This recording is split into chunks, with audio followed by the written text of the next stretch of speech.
air quality monitoring that would particularly benefit disadvantaged communities exposed to persistent air pollution. 5 of these grants support projects serving the southeastern Pennsylvania region. Environmental, community, and public health organizations are involved in carrying out the work of these grants, which will occur over the next several years. We have the executive directors of 2 of the lead organizations receiving these grants, as well as 2 strategic partners here today to talk about our work and why these projects are so valuable. My organization, the Environmental Health Project, EHP, is proud to be a strategic partner on our programs.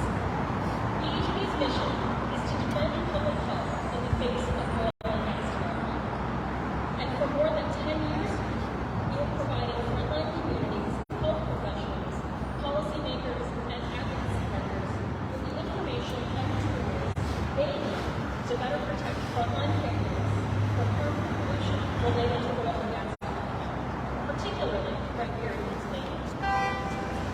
Over the years, EHP's primary approach has been to deploy air monitoring devices that collect data about air quality near local emission sources, and to pair that information with health data, both from resident health surveys and testimonials, and from epidemiologic and health studies on oil and gas pollutants.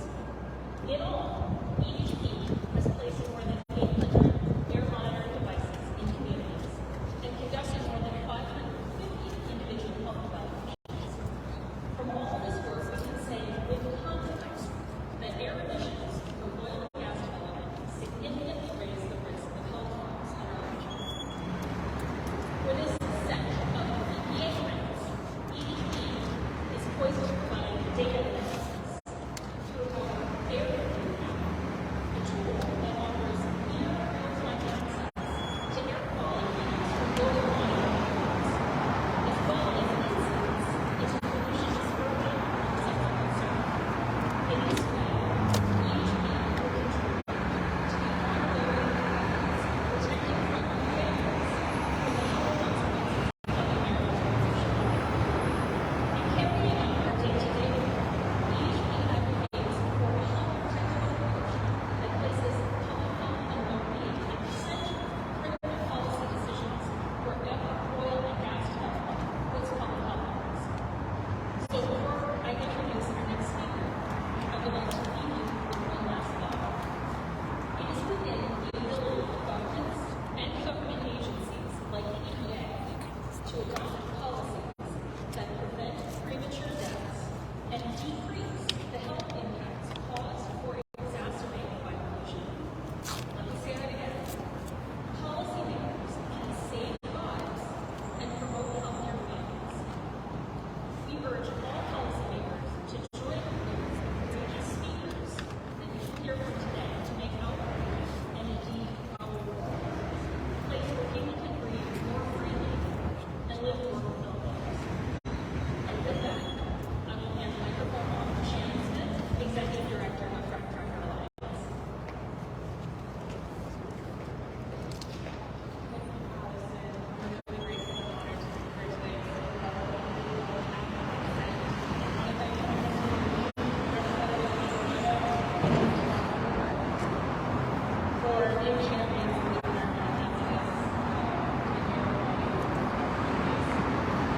My name is Shannon Smith, and I'm the Executive Director of FracTracker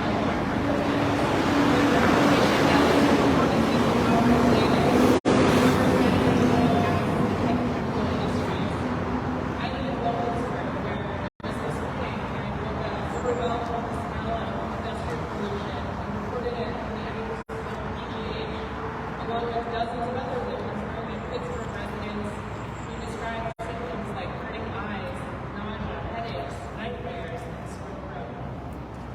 My organization focuses largely on the impacts of fracking and petrochemicals, 2 industries that have caused a significant amount of pollution over the past decade, threatening our health, our safety, and the climate. FracTracker was honored to receive 2 federal grants under the American Rescue Plan to support community-led air monitoring in the Ohio River Valley, where residents face some of the lowest health indices in the nation, in part due to poor air quality. Over the past several years, residents in our region have taken it upon themselves to set up air monitoring networks with the limited means available to them. One of these initiatives is located in Washington County, where for the past several years, resident Kat Lodge has been tracking the expanding shale gas infrastructure in her area by placing color-coded push pins in a large printed-out map in her garage. Her handmade tracker is titled "We Are Here Too," which serves as a tool to communicate the scope of the fracking build-out to other residents in Pennsylvania and to the Pennsylvania Department of Environmental Protection. Kat and her team have observed and mapped over 100 shale gas operations in Robinson and Smith Township alone, increasing worry about the cumulative impacts to health and the families and communities living there.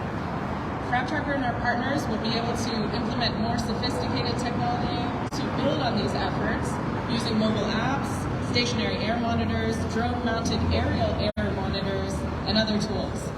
We are working with an incredibly talented group of people, including Carnegie Mellon University's CREATE Lab, Environmental Health Project, Environmental Integrity Project, Freshwater Accountability Project, and Thriving Earth Exchange. With the proliferation of fracking and the expansion of the petrochemical industry in the Commonwealth, we need to work together to seize this opportunity and to make a real difference for the people whose concerns have been disregarded for too long. Now is the time we change that. Thank you. Thank you, Shannon. Next, we're going to hear from Patrick Campbell, Executive Director of the Group Against Smog and Pollution, GASP.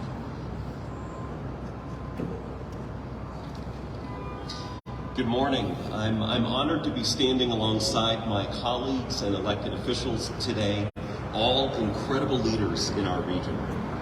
On poor air quality days like today, GASP is bombarded by messages from local residents confronted by foul industrial odors, causing any number of physical symptoms like itchy eyes, headaches, and asthma attacks. In these messages, they often ask, what stinks, and where is the stench coming from? Now, thanks to the EPA Air Quality Monitoring Grant awarded to GASP and our partners at Allegheny County Clean Air Now, Birmingham Uptown Group, Breathe Project, Clean Water Fund, CREATE Lab, Protect Elizabeth Township, and Valley Clean Air Now, we will help to get those answers. For the most part, we know it's hydrogen sulfide, that wretched rotten egg smell. And we know by the health department's own study last year that most of Allegheny County's hydrogen sulfide emissions can be attributed to U.S. Steel's Clairton Coke Works operations. Our project seeks to answer the question, what other pollutants are we breathing in? We're encouraged because the additional monitoring will help residents in communities like Clarendon, Neville Island, the Uptown neighborhood, to be able to monitor hyper-local changes in air quality and make faster decisions about how to protect themselves and their loved ones from air pollution. Overall, the project will create a lasting, expanded monitoring network, resulting in more constructive ways for residents to engage with government stakeholders and emission sources in the area. Project-generated data will offer the community a shared language with regulators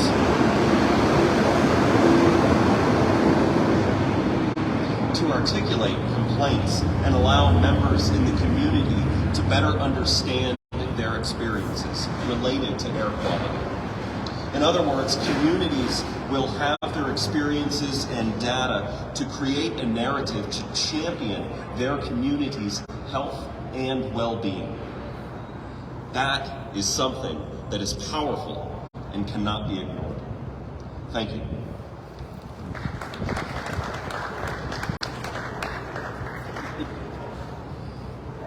Thank you, Patrick.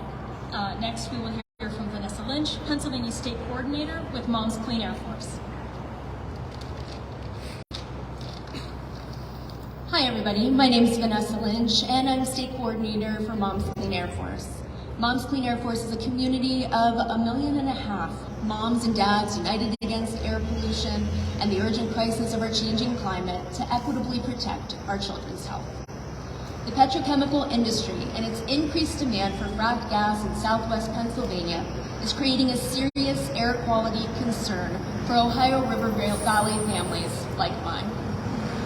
In the wake of the recent East Palestine train derailment and the Shell ethane cracker plant polluting its yearly allowance of health-harming volatile organic compounds and nitrous oxide in just a couple of months, the value of local air monitoring has never been more clear. The work of frontline community organizations like FracTracker, GASP, and the Environmental Health Project, all here today to monitor and hold local air polluters responsible for their actions, protects families and the air that we breathe. This incredible work is made possible by EPA funding from the Inflation Reduction Act and will help deliver a clean, healthy future for Pennsylvania's children and families, like my 2 kiddos who live nearby. These are monitoring projects also that further the goals of President Biden's Justice 40 initiative, which directs 40% of the overall benefits of certain federal investments to flow to overburdened communities, those facing disproportionately high and adverse health and environmental impacts. By enhancing air monitoring and encouraging partnerships with communities, the Inflation Reduction Act is investing in efforts to better protect people's health, particularly those in underserved communities.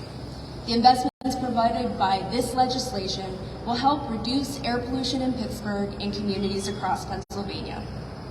I want to thank these amazing climate champs that we have here today, Congresswoman Lee, State Representative Innamorato, Pittsburgh City Councilwoman Erika Strassburger, who are joining us to bring attention to how federal, state, and local governments can come together and benefit frontline communities.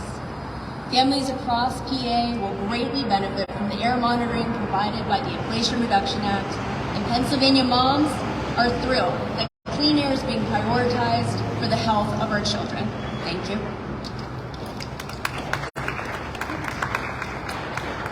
Thank you, Vanessa. And next, we will hear from Councilwoman Erika Strassburger.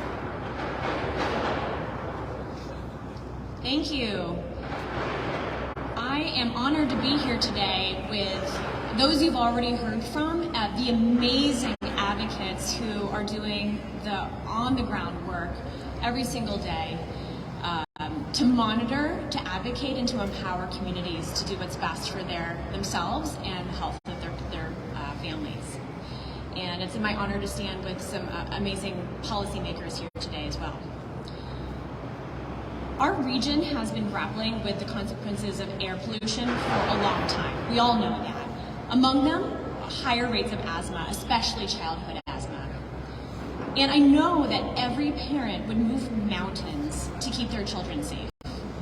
But in some communities in Allegheny County and in Pittsburgh, parents are physically unable to do that because of the dangerous air quality they're exposed to on a regular basis.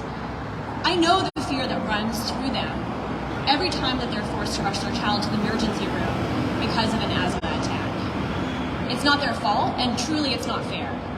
We know we've made some progress reducing harmful pollution in the region, but this new community-level air quality monitoring that we've heard about today will allow us to focus our efforts on the worst industrial polluters, among them the toxic 10 that still need to prioritize the community's health and workers' health. I can't underscore enough the importance of federal investment in our healthy future. Pittsburgh has the drive to do better, but we have limited jurisdictional power. Allegheny County, while it's larger and it has a health department that can address air quality, it's limited geographically. We have, as I mentioned, amazing local advocacy groups and advocates, but they need bigger megaphones. So it's imperative that we all partner with multiple levels of government and advocates to bring both the funding and the solutions back home that can be implemented by the folks on the ground who know their area best. So what will all of this investment enable us to do? Well, the Inflation Reduction Act will significantly reduce harmful pollution, resulting in up to 100,000 fewer asthma attacks in the US by 2030. And what we've been hearing a lot about today is the sort of twofer effect. Often when we lower climate pollution, we not only help avoid costly climate impacts from extreme weather, we also help improve air quality, which is imperative in this region. For the health of our people and the health of our region, we can and must do better. We all benefit from when we truly invest in improving air quality, lowering energy bills, spurring Pennsylvania's clean energy economy, mitigating extreme weather events, and boosting Pittsburgh's climate resiliency. That's why we're here today to thank the Environmental Protection Agency and President Biden and his administration for the investment so far, and to urge him to take bold action to reduce air pollution and finish the job on climate. Thank you.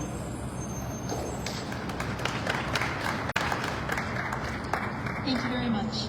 Next, we will hear from State Representative Sara Innamorato.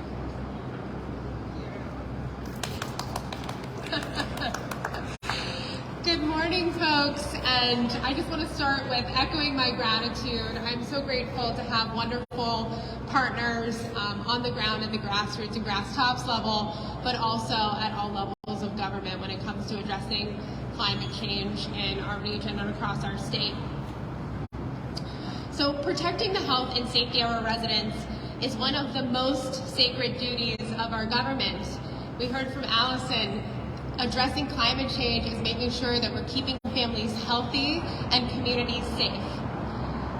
But for far too long, we didn't have the proper equipment to understand the problems we were facing or the dire health effects they may cause. But today, we know better.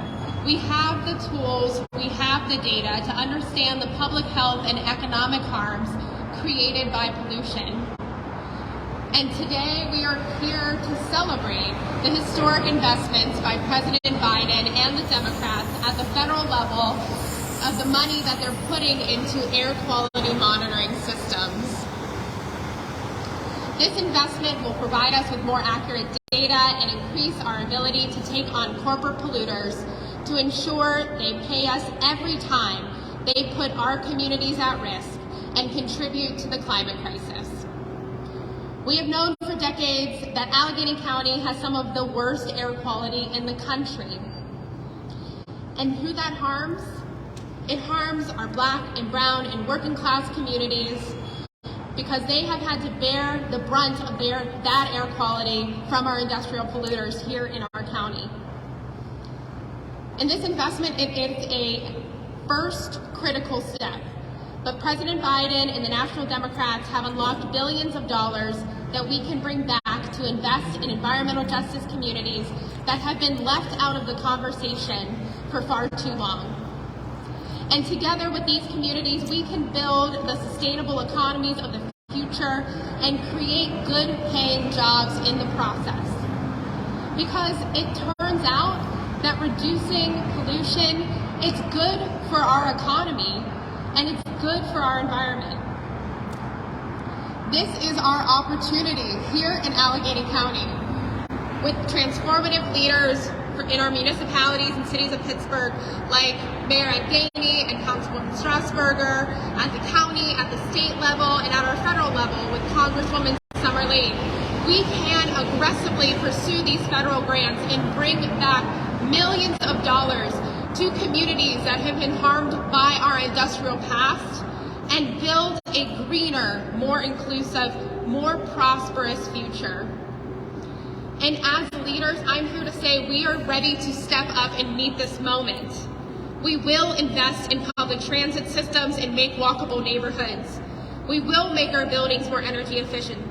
We will grow our renewable energy portfolio. We will build up sustainable manufacturing and build the chips, the EV batteries, and the solar panels needed for our future, all while we create good-paying union jobs.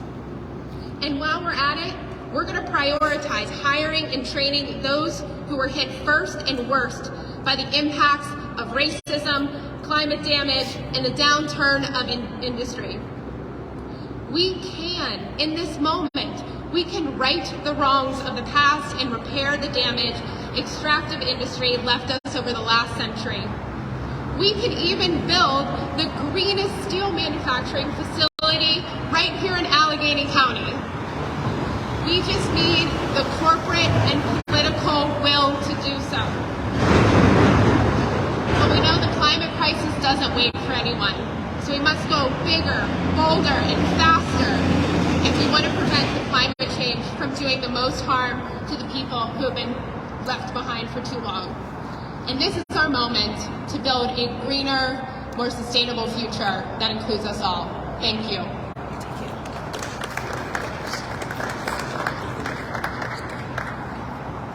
Thank you very much. Next, we will hear from Congresswoman Summer Lee. Thank you, last but not least. Good morning, good almost afternoon, everybody. It is such an honor and so great to be here with so many of our fiercest advocates, activists, movement leaders, and legislators, policy leaders, people who have been in the trenches on the vanguard ensuring that we have a more sustainable future, and I'm honored to be among them. Getting around some of the introductions, I hope that some folks, if you know me and you know my story, you know that I grew up in the Mon Valley, so I came to environmental justice advocacy not through education or through expertise, but truly through necessity, right? Mine was a community, as others mentioned today and already, that has suffered from some of the worst air quality in the nation. We also have some of the highest rates. I don't know why we keep choosing this place, but here we are. But as you all know, Allegheny County, Western Pennsylvania, and specifically the Mon Valley, where I grew up, we suffer from some of the highest rates of asthma, particularly childhood asthma, as Councilwoman Strassburger said, cancer and respiratory illnesses, what some of us call environmental racism, where we see Black and brown and marginalized communities, poor communities that are typically closer to the environmental hazards and the wrong. But what we know is that our communities, Western Pennsylvania and the Mon Valley, are not alone. Ours is a story that is interwoven with communities all over this country and indeed the global south of this world, where we see corporate polluters who sacrifice the health and the well-being of our neighbors and our community members, often for their own financial gain, for their own profit and benefit, for their selfishness that they put over our safety, and for CEOs' million-dollar bonuses over millions of people's lives. Because of years of lobbying by big oil and gas, we face this climate crisis not just here but globally. It's fueled by pollution that's making extreme weather events more frequent and severe, with our communities paying the price. But thanks to years and years of tireless work and advocacy from you all, these people here, our leading advocates, and even now our youth, our activist community organizers and movement leaders, they have demanded that their government work towards bold climate action before it's too late. President Biden signed into law the biggest investment in climate and environmental justice in history.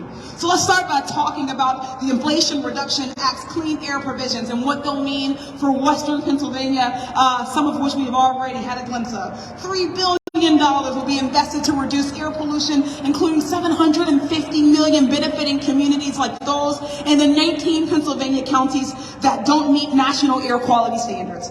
The legislation also includes $3 billion in environmental justice block grants and another $3 billion for projects that reduce pollution and improve access to safe and affordable transportation. And that's just scratching the surface.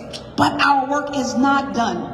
You sent me to Congress to fight for investments in our economic future for all of us in Western Pennsylvania. And as a member of the Science, Space, and Technology Committee, I'll be working to bring home funding for clean energy innovation, bring research dollars back to our institutions, break down barriers to Black, brown, and other marginalized communities and folks in STEM, and fuel clean energy manufacturing. Now, I want to make it clear. The Inflation Reduction Act's investments to fight pollution in PA will not only help improve air quality and preserve a livable future for all of our children, it will lower energy costs for working families, protect us from the impacts of climate disaster, help Pittsburgh become the leader in clean energy innovation, and create thousands of good union jobs. The same investments that will clean our air will lower energy bills for Pennsylvania families by more than $340 per year. New grants to help state and local governments adopt new building energy codes will save the average new homeowner in Pennsylvania 13.5% on their annual energy bills. Rebates to cover more than 80% of the cost of whole home energy efficiency measures for low and moderate income families. Now that this law has been passed, we're laser focused on fighting to make sure Western Pennsylvania receives as much of that funding for grants, projects, and programs as possible, because our health, our economy, and our pocketbooks depend on it. That means we've all got to get the word out about it. Pennsylvania families and businesses need to know how they can benefit from these investments that will improve our air quality, lower those energy bills, spur Pennsylvania's clean energy economy, mitigate extreme weather events, and boost Pittsburgh's climate resiliency.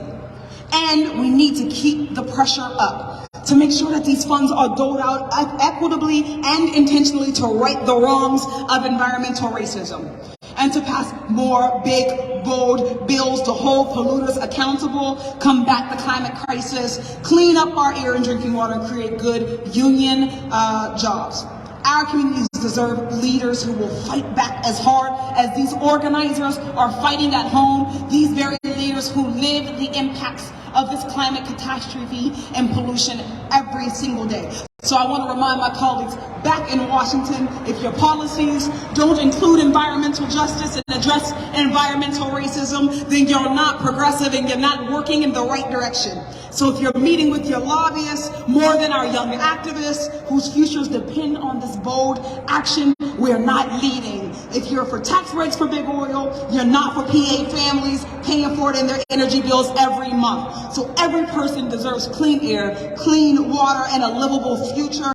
And if you're not in for that fight, then you need to get out of the way. We have more work to do, but I'm proud and I'm honored to be here and joining so many fierce advocates as we create that livable future for all of us. So thank you all so much for coming today, and thanks so much for the advocacy that led us here today.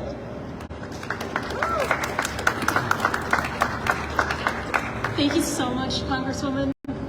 I can't imagine a better way to wrap up this press conference. Once again, I would like to thank all of the incredible speakers you've heard from today. I would like to thank the Climate Action Campaign for hosting this event, and all of the people and all of the groups that are doing work together on this important issue.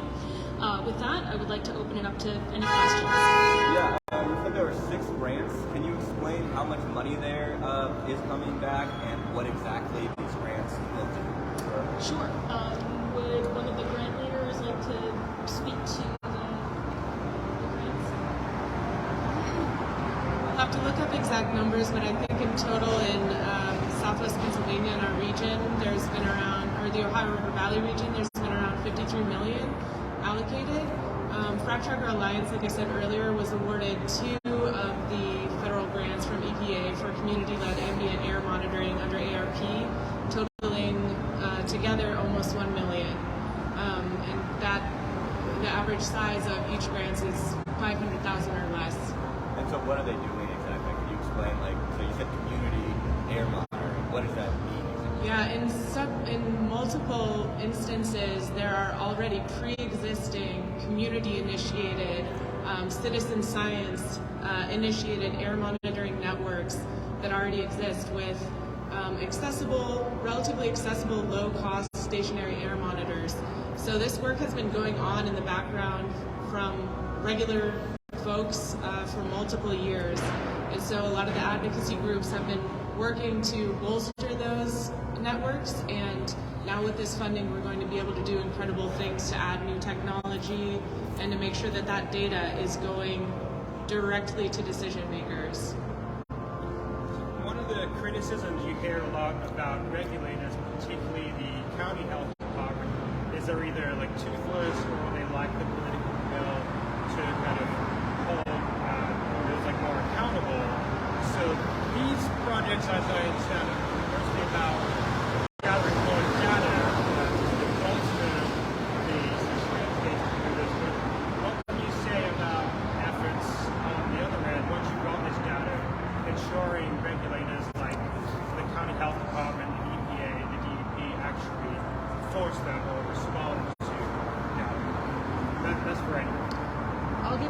and then maybe one of my colleagues will want to fill in. But I would say that, you know, our FracTracker's grant in Pennsylvania and the advocacy aspect of that focuses heavily on working with Pennsylvania DEP to assess the cumulative impacts of shale gas infrastructure that has already been permitted in the area before issuing new permits. So there are practices like that that are obviously shortcomings of the permitting process in Pennsylvania. So that is one of the ways that we'll be using our data to prove a clear case for changing permitting processes. I don't know if anybody else wants to speak more on the Department of Health. I didn't hear all of the question because of the traffic, but I'll try to speak to what I heard. If you have any questions on that. Sure. Part of the problem that we have seen over the years is that there is often a call for more data before health protective action is taken. And the way an effective public health approach works is that if there is a cause for concern, there are actions taken to limit the path of exposure to the concerning substance. So really, when there are calls for someone to say, well, you know, we need more data, we need to prove causation before we can take any steps. Studies like that can sometimes take years while people are experiencing health harms due to exposure from pollution. We have already assembled a massive body of epidemiological and health studies pointing to health harms from certain types of infrastructure. So based on the information that we have now on broad trends throughout the population related to adverse health impacts in proximity to certain types of infrastructure, we have enough to be able to say that there are impacts, and waiting for one more study is not going to make a difference. There are people being harmed now. So you feel pretty confident that regulators will respond to more data with more decisive action? That's a very good question. I would hope that they would. Any other questions?